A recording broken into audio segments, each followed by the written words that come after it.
Enfocadas en lo eterno, día 1, audio 4. Seguimos hablando de los obstáculos que no nos dejan enfocarnos en lo eterno. Los obstáculos que pueden haber en nuestra lente son aquellas cosas que no nos dejan poner la mirada en las cosas del cielo, en lo eterno, en Cristo. Podemos nombrar varias cosas, ya vimos el temor, la duda, el materialismo, podemos añadir la mundanalidad, otras cosas que quizás muchas veces son lícitas y necesarias, pero en el orden de nuestra vida son secundarias porque el Señor dijo que Él las añadiría. El apóstol a los hebreos habla de cargas y pecados también que nos pueden desenfocar. Allí en Hebreos capítulo 12, versículo 1 y 2 dice: despojémonos también de todo peso y del pecado que tan fácilmente nos envuelve y corramos con paciencia la carrera que tenemos por delante. 12:2 dice: puestos los ojos en Jesús, el autor y consumador de la fe, quien por el gozo puesto delante de él sufrió la cruz, menospreciando la vergüenza, y se sentó a la diestra del trono de Dios. Y encuentro allí en la interacción que tuvo el Señor Jesucristo en Mateo 16, versículo 21 al 23, una interacción con Pedro. Encuentro algo más que me llama la atención y que son cosas que también desenfocan. Fíjense lo que dice allí el pasaje. Dice: Jesús anuncia su muerte, el título. Desde entonces, versículo 21, capítulo 16 de Mateo. Desde entonces comenzó Jesús a declarar a sus discípulos que le era necesario ir a Jerusalén y padecer mucho de los ancianos, de los principales sacerdotes y de los escribas, y ser muerto y resucitar al tercer día. Hablaba de su muerte, ¿no? Entonces dice Pedro, tomándolo aparte, comenzó a reconvenirle diciendo: Señor, ten compasión de ti, en ninguna manera esto te acontezca. Pero él, volviéndose, dijo a Pedro: quítate de delante de mí, Satanás, me eres tropiezo, porque no pones la mira en las cosas de Dios, sino en la de los hombres.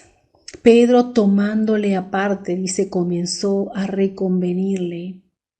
Comenzó a decirle: no, Señor, ten compasión de ti, en ninguna manera esto te acontezca, como si dijera en el lenguaje más recio: no, eso nunca, Dios no lo permita, en ninguna manera esto debe pasarte.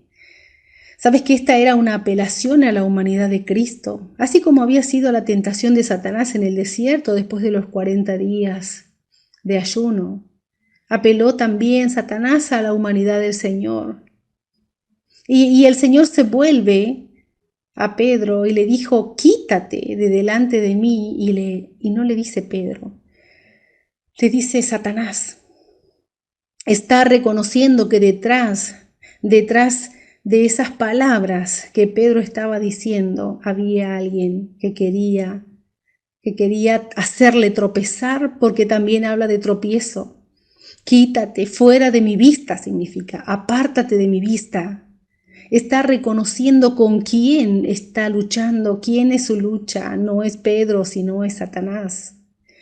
Debemos tratar de captar el tono de la voz de Jesús y podemos estar seguras de que no hubo ira en su voz, ni siquiera un destello de indignación en sus ojos.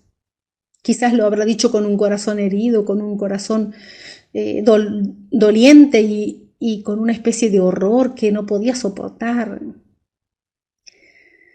En aquel momento vinieron a él con fuerza esas tentaciones a las que se había enfrentado al empezar su ministerio. Allí había sido tentado por Satanás. Y le dice: quítate de delante de mí, Satanás, me eres tropiezo. ¿Sabes qué tropiezo? La palabra allí significa escándalo, es una rama para trampa. Es un arbusto que tiene curva y es algo que está puesto para ocasionar tropiezo. El Señor sabía bien hacia dónde tenía que ir. Sabía que estaba yendo a la cruz, sabía que estaba yendo a enfrentar todas esos vituperios que iba a enfrentar para poder así rescatar al ser humano de ese lugar de condenación al que íbamos.